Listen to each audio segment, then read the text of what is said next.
Good evening. It is 6:29 and I will now call the Affordability Committee meeting to order.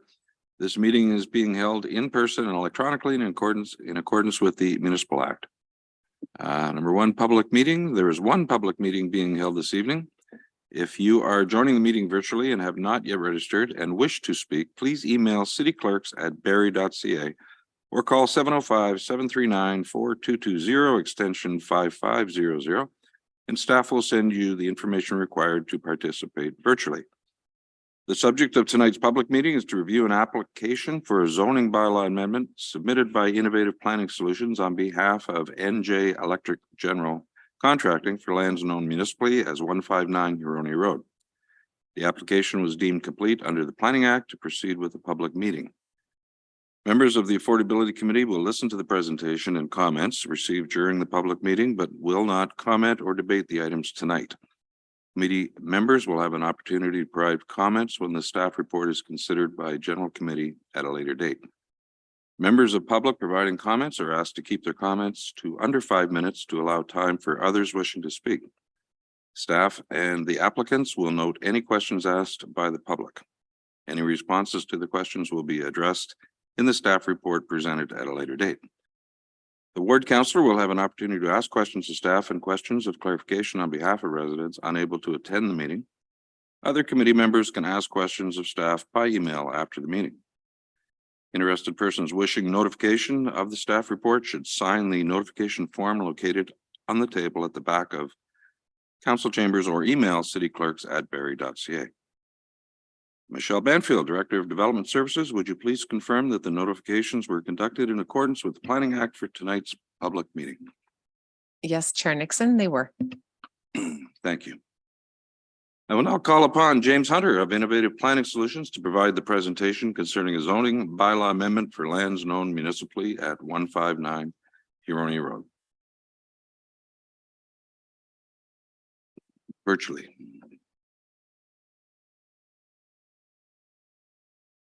Are you there, Mr. Hunter? Here we go. There we go. Good evening, Mr. Hunter. Are you ready to go? Yes, good evening, Affordability Committee. Screen just froze. Give me 1 second.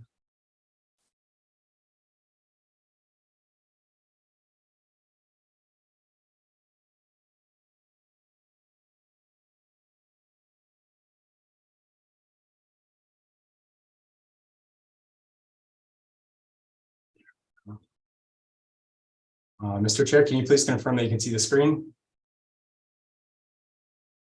Yes, we can. Perfect. Good evening, Mayor Nello and members of council, city staff, and those in attendance tonight. My name is James Hunter, and I'm an associate with Innovative Planning Solutions here in Barrie. Tonight, we're representing NJ Electric General Contracting, and we're pleased to be here tonight as the only application for a zoning bylaw amendment to support a townhouse development. The subject lands are shown on the slide pulled up right now. They're located at 159 Huronia Road, which is at the intersection of Little Avenue and Huronia Road. It has a site area of 1,400 meters squared or 0.14 hectares and a frontage of 52 meters along Huronia Road and 28 meters along Little Avenue. There is one existing site access off of Huronia Road to the north, and the subject lands are currently utilized for residential uses with an existing age detached dwelling. The subject slide shows the lands in a locational context. So the lands are located within an established neighborhood, but it does have a diversity of housing types.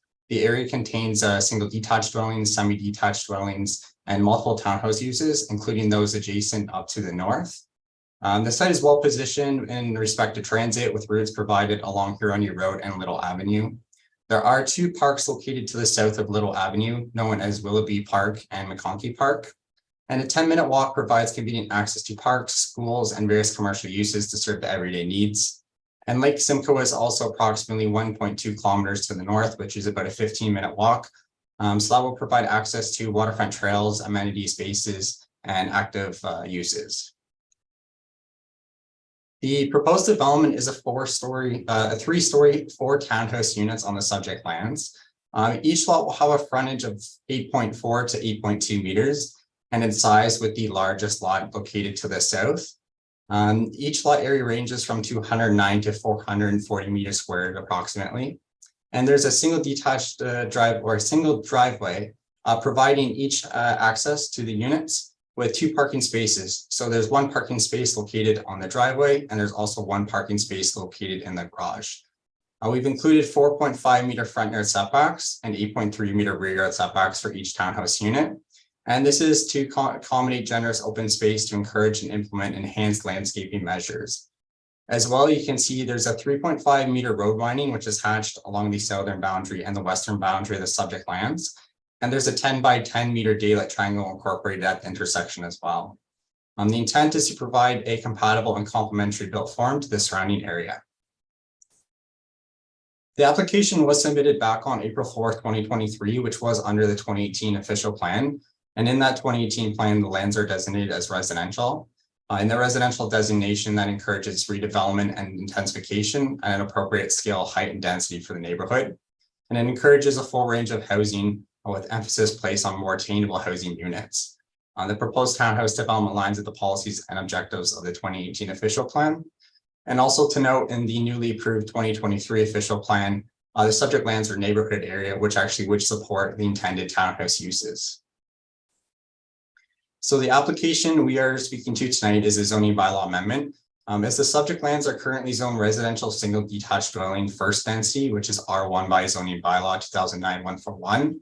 And to permit a townhouse development on the subject lands, a zoning bylaw amendment is requested to rezone the lands to the residential multiple dwelling second density townhouse, which is the RM2TH zone. And with that request, there's 2 site-specific provisions requested. One is for GFA and the next one is for driveway length. As you can see on the subject slide, the neighborhood contains a diversity of residential uses, which is evidenced by the zoning. So the RM2 townhouse uses that you're seeing are in the brown. There's a variety of RM1 and R1 uses throughout, as well as EP and open space shown in green.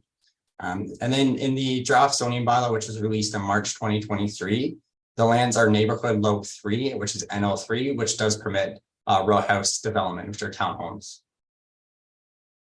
With our application, there was a number of technical supporting documents that was included, such as a planning justification report, urban design brief, functional servicing and stormwater management report, geotechnical and hydrogeological assessments, environmental impact study, the arborist assessment, landscape drawings, hydrologic analysis, and then also a traffic and a driveway review. In summary, the zoning bylaw amendment would prevent the development of 4 townhouse units located at 159 Huronia Road. And the application we're speaking to is a rezoning to the residential multiple dwelling second density, which is the townhouse zone, with 2 special provisions. Development through intensification is supported as it efficiently utilizes land, existing infrastructure and services, and contributes to a more desirable compact form in the city. In support of improved housing attainability, the proposal will contribute to diversified housing options in the city, while assisting the city in achieving its directed housing and density targets. Collectively, the proposed townhouse would introduce a complementary and compatible scale development to the neighborhood, and the development does align with all levels of policy, seeking evolution into more complete communities. Thank you, Affordability Committee. That concludes my presentation. I'd be happy to answer any questions directed my way. Thank you very much. I will now call up Dana Sotheby, planner, to provide an update on the status of the application. Good evening, Chair Nixon and members of council. Further to Mr. Hunter's presentation, please be advised that planning staff are currently completing a technical review process with the application. So a neighborhood meeting was held on June 16th, 2022, with 18 participants, including the ward councillor, attending and providing feedback related to the proposed built form, traffic concerns, and provision of appropriate amenity space. So matters being reviewed by staff currently are compliance with the provincial policy and the city's official plan, justification and appropriateness of the proposed amendment and the requested site-specific provisions, efficient use of land and resources that optimize the use of existing and planning services and infrastructure, integration of the proposed development in the surrounding residential area, including the preservation of private and shared boundary vegetation, impacts that the development may have on traffic operations in the area, and compliance with city standards. A detailed analysis of these considerations and site-specific zoning provisions will be provided when a staff report is brought forward to General Committee for consideration. So the next steps, staff will continue to work with the applicant to address feedback received through the public consultation process, as well as comments that come through the analysis of these applications by technical staff and our agency partners. These items may require revisions or updates to the plans and reports submitted in support of these applications. A staff report providing a recommendation to General Committee on the proposed zoning bylaw amendment application is anticipated to be brought forward in fall of 2023. If the application is approved, a subsequent application for consent or part lot control will be required in order to separately convey the parcels. Prior to wrapping up, I would just like to remind Affordability Committee and members of the public that all submission materials and key dates associated with the application are available online for viewing on the city's development projects webpage under Ward 8. Alternatively, you can contact myself, Dana Sedeby, the file manager on this application. So I just want to thank you, Chair Nixon, and members of council and the public. And if you have any questions, I would be happy to address them at this time or following comments from the public. Thank you very much. We have one person in the audience that is registered to speak in person. I now invite Diane Levitt to approach the podium to provide comments. Please start by stating your first and last name and address for the record. Hi, my name is Diane Levitt. I live at 160 Huronia Road, which is right across. We, as a Levitt family, have been in that house since it was built in 1971. It has the most beautiful view, even with the house that's there. There was beautiful views of trees, and there's so much wildlife there that it's such a shame that somebody wants to come in and destroy that view with townhouses, especially 4 of them. I'm kind of baffled. I mean, you went from 5 to 4 and none of us are still happy about that. There's people around us that have so much like wildlife. I have rabbits, I have ducks, I have squirrels, chipmunks, mice that I actually catch and let go because I can't bring myself to hurt any of them. So in saying that, with the trees that were already taken down, I was lucky enough to inherit some beautiful birds, some woodpeckers, which for me is fantastic. I'm an animal lover. I'm not really a people person. So for me to see 4 townhouses across from me is heartbreaking, to say the least. It's just, I can't get over the fact that somebody wants to put 4 townhouses where maybe 1 or 2 houses could go, and that would be acceptable, but 4 townhouses is unacceptable. Right. I think that's everything that I have to say right now. So thank you very much. Thank you.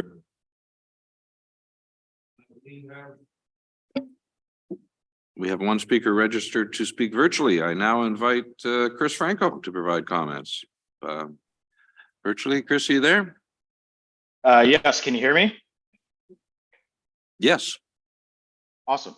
Well, good evening, and thank you for listening to my concerns regarding the zoning application at 159 Huronia Road. I've attached a couple of slides here. So the first slide is the LSRCA. It appears that this property is regulated by the Lake Simcoe Regional Conservation Authority, and it appears that half of the property is in a flood zone.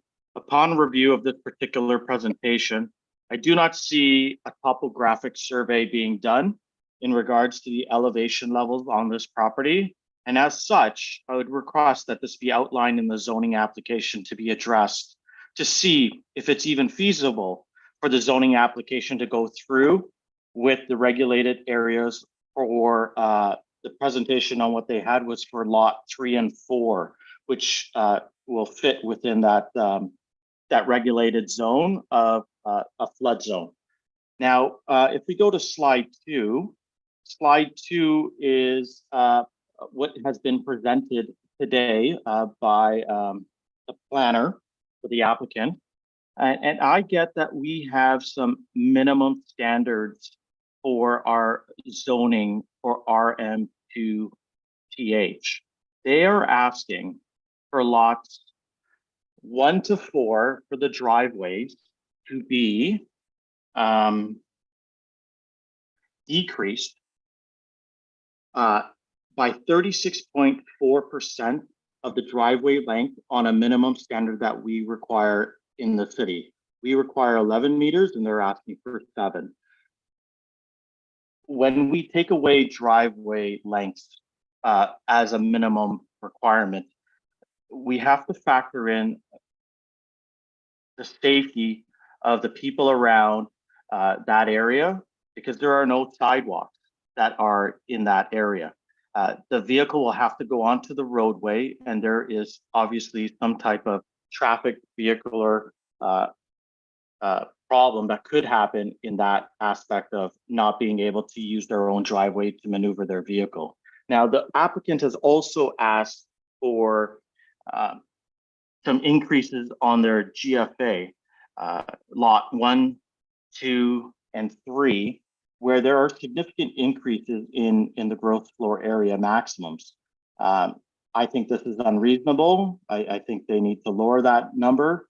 When we're talking about almost 79% more GFA floor area space from our maximums, I think that's a little bit more extreme. Now, if we go to slide number 3, I did put a legend in there, and I put the northeast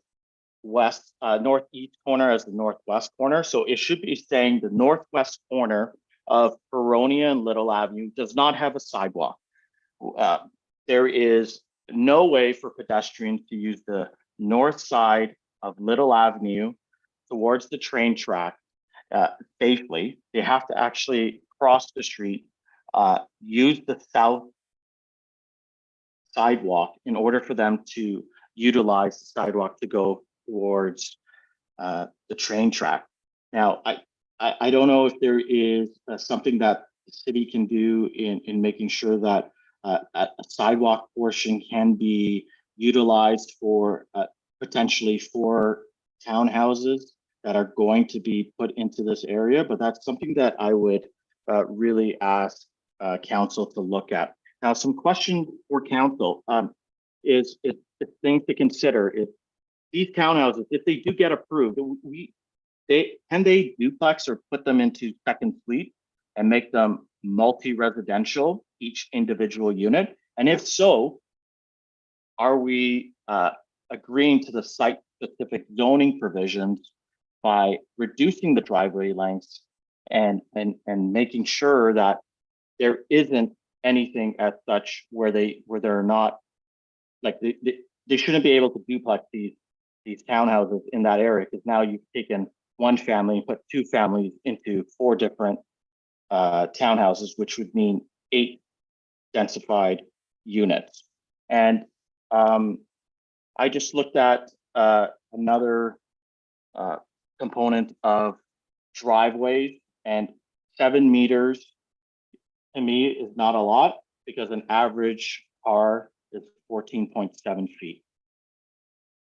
I would leave those thoughts with you. I left a couple of other slides that show a visual aspect from slide number 4 to show there is no sidewalk on that proposed site. There is no opportunity for pedestrians to utilize that area for walking in a safe manner with townhouses in that area potentially. And then the next 2 slides show the sidewalk on Little Avenue that stops at Huronia and doesn't go past the train tracks.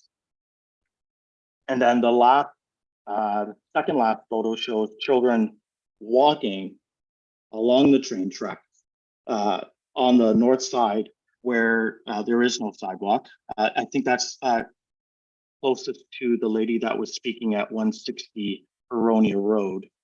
And then the last photo is a northbound photo of Huronia and Little and the site and where the sidewalk ends. I'll leave those comments and thank you so much for listening. Thank you, Mr. Franco. And I neglected to get your address at the beginning. If you could provide us with that. Yeah, sure. It's 257 Little. Very good. Thank you very much. I believe we have another member of the audience that would like to speak. Is that correct? Nope. Oh, Like something while he was showing the pictures that the front of our house, as he was showing, has no sidewalks. We have had just in recent years, like in the last 7 years, we've had a few young people, kids walking home from school or walking to school who have been hit or almost hit. My granddaughter, who walks to school or walked to school at Asikanac when she was there. She is now walking to Innisdale, and we have taught her to go up the sidewalk where on the other side. As she gets older, obviously they don't listen as well. So, but there are so many young kids that have come so close to getting hit with regards to vehicles on both sides. So on my side, as well as across the street, because of the fact that there's no sidewalks there. So if these townhouses, these 4 townhouses are going to go in, there's not going to be any room for sidewalks, is there? I'm kind of curious to find that out because it's going to take room to put the sidewalks in, sewers, everything else. And like I said, our front lawn floods. We get quite the flooding in the spring every year, which is why we have our not our ducks, but the ducks that come. So that would, if that was to come into play with sidewalks, is that going to interfere with putting sidewalks on both sides? Like, is it, are sidewalks going to go on both sides? So, thank you.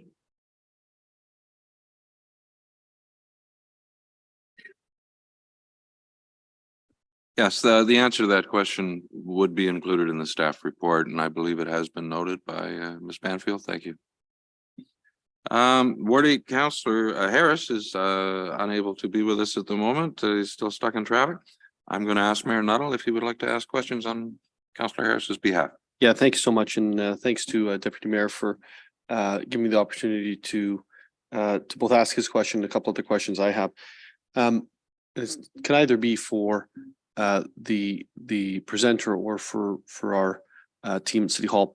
With regards to the first driveway on the right hand side, if you're coming from Little and Huronia, there's 4 units. So the unit that would be closest to that intersection, is it a safe distance away from the intersection? Is there any requirements for special provisions due to distance?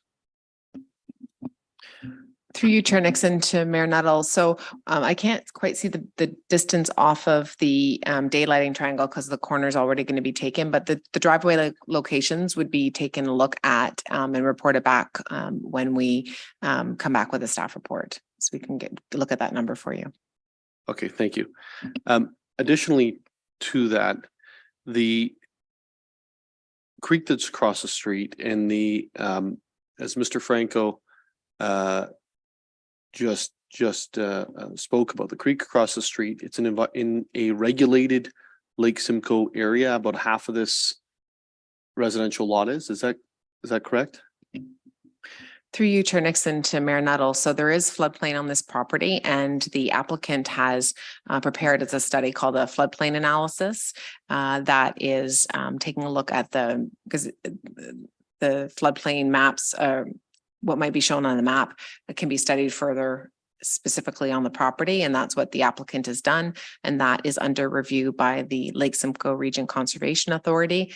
And that also would be part of the report back to staff.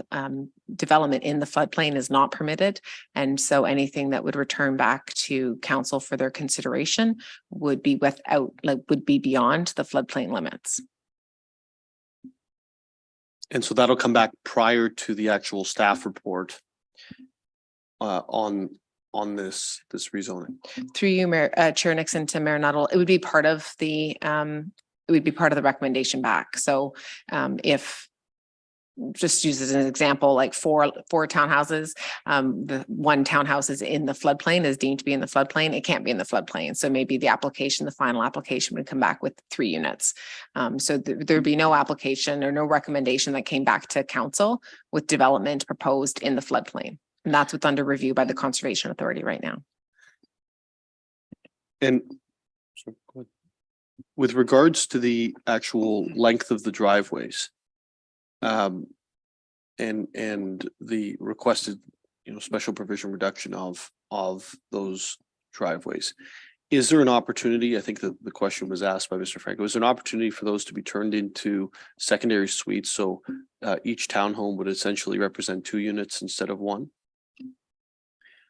Through you, Chair Nixon, to Mayor Nuttall, absolutely. With the changes to the Planning Act, every townhouse development would have the opportunity to have actually up to 3 units per lot. Okay. My final question is this: is by right, this residential unit has the opportunity to have a secondary suite or garden suite or some version of that. Has that ever been applied for on this site, or do we know if there's any history of any other application? Through you, Chair Nixon, to Mayor Nuttall. So exactly, this one property could have up to 3 units as it is now. We don't have any record of any previous applications on this property. And perhaps actually, I'm looking at the applicant. The applicant may know, or the applicant's agent may know. He's shaking his head. So we don't have any recollection, or we don't have records of a previous application. Okay, thank you. Thank you. And I understand Mr. Hunter of IPS would also like to comment on the what we have just been speaking of. Go ahead. Thank you, Chair Nixon. Through you to Mayor Lehman, Mayor Nuttall. I just wanted to talk to the traffic and parking review quickly. So the intent of the 11-meter provision in the bylaw is to accommodate for 2 cars appropriately in a driveway, where we have essentially flipped that to hide 1 car in the garage. So you have a 7-meter driveway plus the second car in the garage. So that meets the parking standards. Working with the transportation standards in the city of Barrie, we did have JD Engineering complete a traffic and driveway review. So the closest driveway is over 15 meters from the intersection, which meets the guidelines. And that's one of the reasons why we reduced the number of townhouses to 4. Further to the MVCA comments, we worked with the MVCA on their topographic surveys and had one completed on behalf of the applicant. So we did have a hydrologic analysis completed by Water's Edge. So all development is outside of the floodplain. I believe that answered them. Thank you. Thank you very much. If anyone has any further written comments, you can submit them to Dana Suddaby at dana.suddaby, SUDDABY @barrie.ca. As there are no open delegations, standing items, referred items, reports to committee, or items for discussion, this concludes the Affordability Committee meeting for this evening. The meeting is adjourned at 6:58.